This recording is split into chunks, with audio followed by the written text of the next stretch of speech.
Past tense 1. زمان گذشته 1.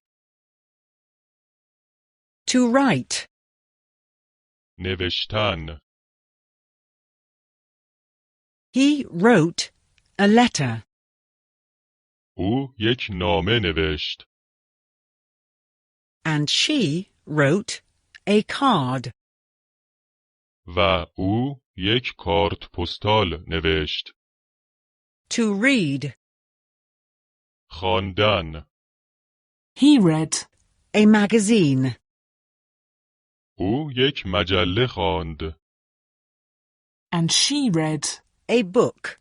و او یک کتاب خواند. To take. برداشتن. He took a cigarette. او یک سیگار برداشت. She took a piece of chocolate. او یک تکه شکلات برداشت. He was disloyal. But she was loyal. او بی‌وفا بود، اما او باوفا بود. He was lazy. But she was hard-working. او تنبل بود، اما او کاری بود. He was poor. But she was rich.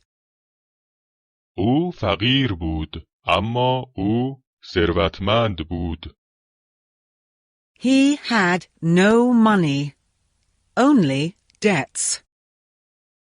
او پول نداشت، بلکه بدهکار بود. He had no luck, only bad luck. او شانس نداشت، بلکه بدشانس بود. He had no success, only failure.